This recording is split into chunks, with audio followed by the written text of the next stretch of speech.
to be a pilot back then, and he said he wanted to throw bombs on my head. And then he shared private stuff to my brother-in-law, which was really embarrassing for years. And then he recorded us fighting or something like this, or he just even went as far as saying that I stole his credit card to my parents. I mean, a pure crazy lunatic. And to this day, I cannot believe this was just one of the stories. Anyways, so yeah, just weird. I okay, now it's 24. Let's go to 26. 26. I remember when that was the time I decided to go back to France, to actually live in France, because I was kind of lost. Didn't know if I belonged in America, so I went there. I met some friends first, and I went to South Toulouse, and I met this architect, Arabic guy from Algeria, which was studied to be an architect. So he was living in the University of Toulouse.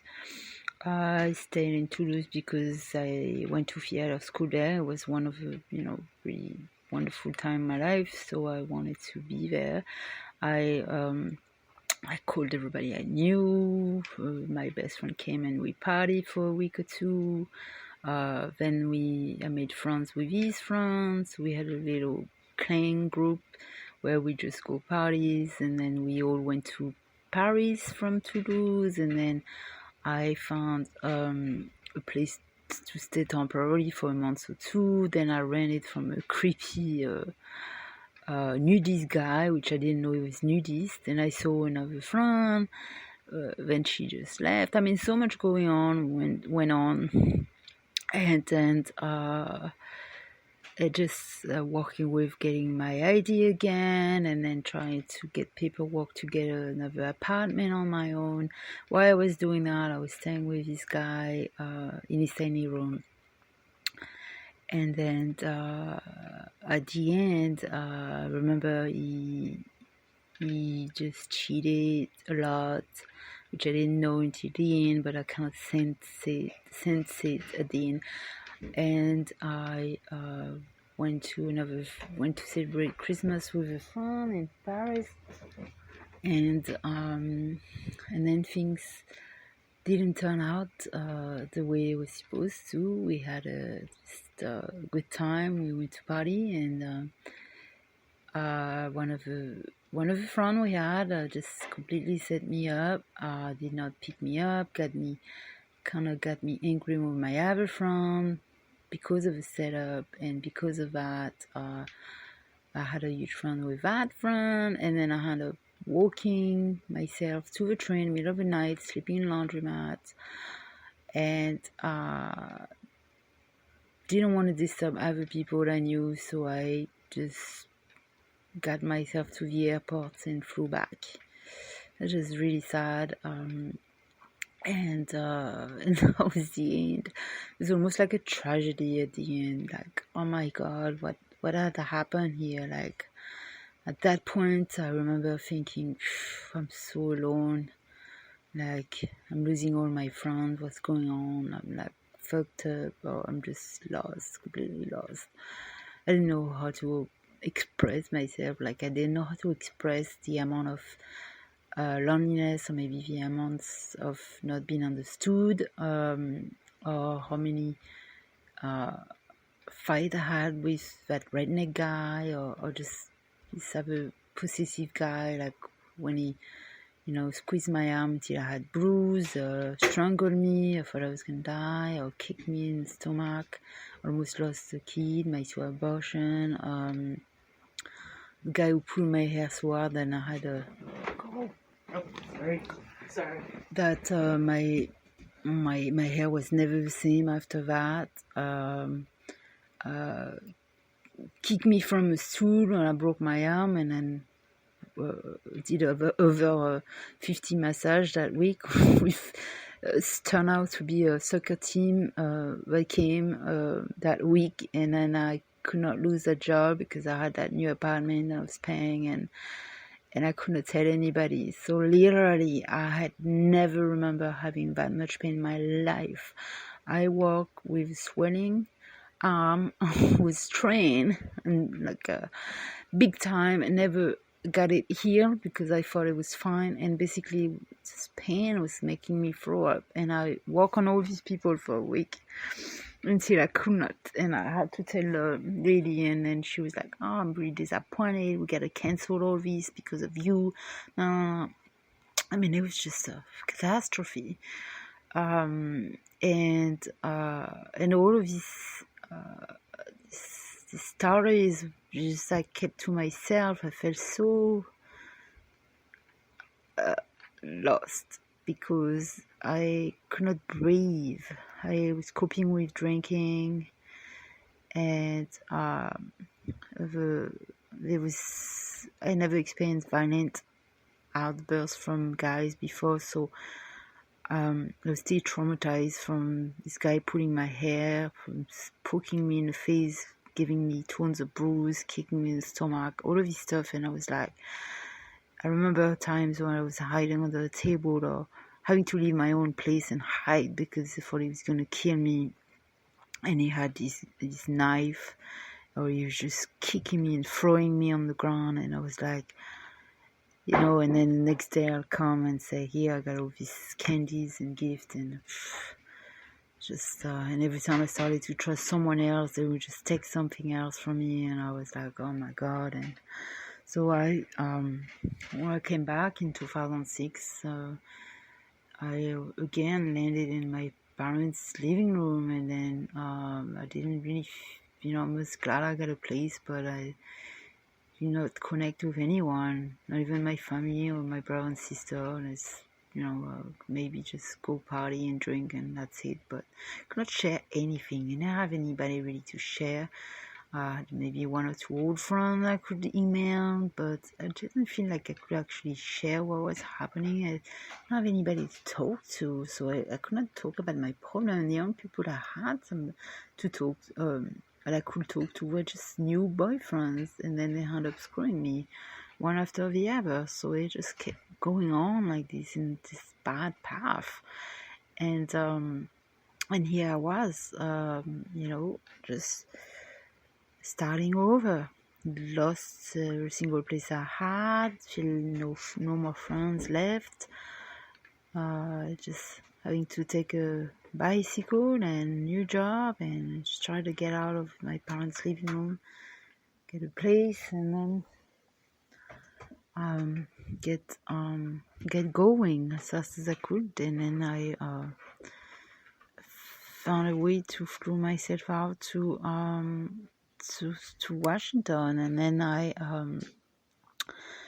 just went after one of my dreams, so was being a flight attendant. So I said, I'm gonna go to that school, we share an apartment, and I'll make some new friends, and and then just go from there. And so I did. I did make some new connection. We went to Montana Fall and did camping. We had some parties. I had a good time. It was a good time. I met another woman who was older. She had a family. She brought me to a huge farm ranch where they had like so much food over there, I remember. And she used to be 400 pounds, but she had a surgery, so she was skinny.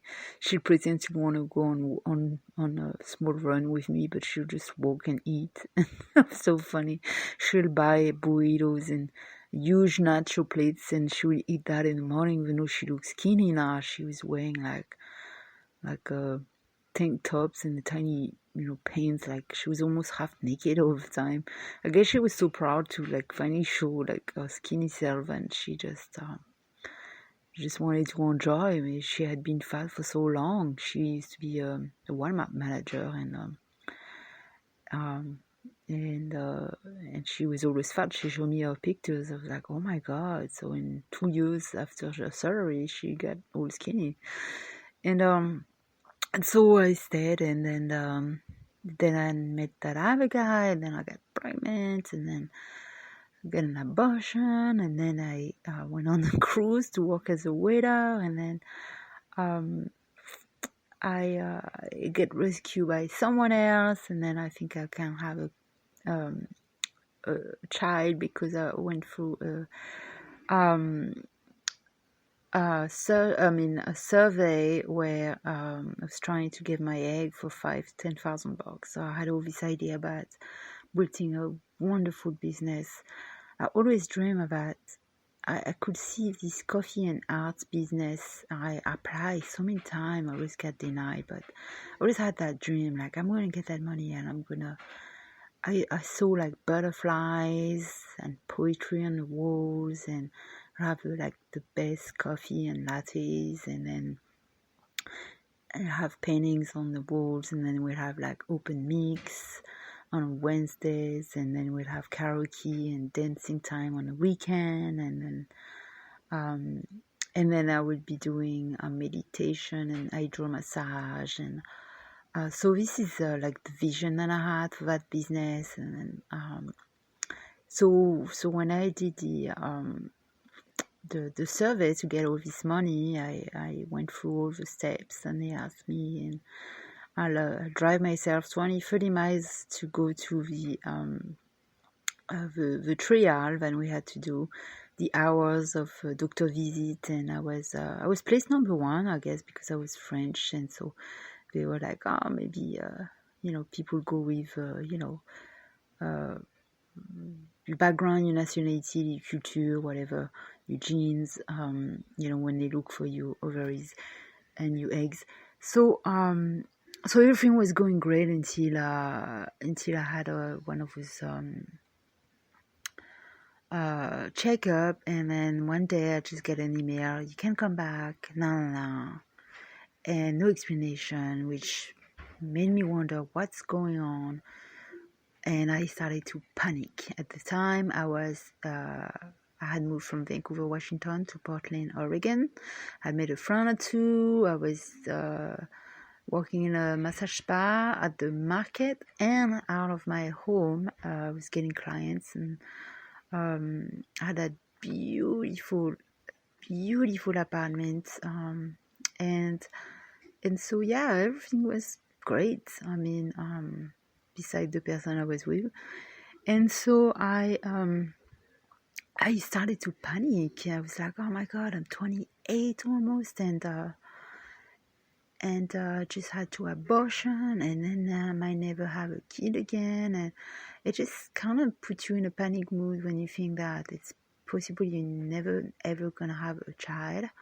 So I even wrote a whole page about it, like, and whenever I felt like I needed to write, I also would write poems, good or bad. And so I was like, oh, what would it be like to never have a possibility to have your own child? I just could not speak to it. And I started to feel bad, and that it could have been my fault, the fact that I had two abortions, and then I ruined my chances. So I remember trying, and then what happened next is that I did get pregnant, and that's my son from now. But it wasn't planned. It wasn't a love plane type of thing. It was more like a little miracle to me, and it was like, it's better now than never. And I never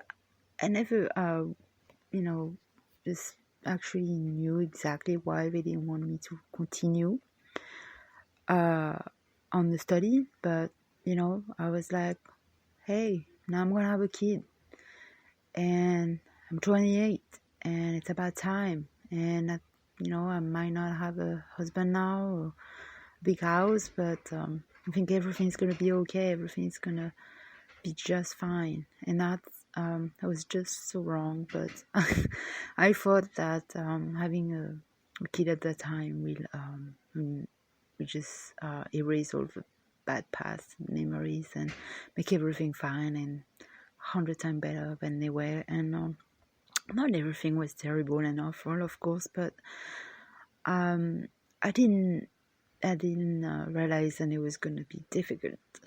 I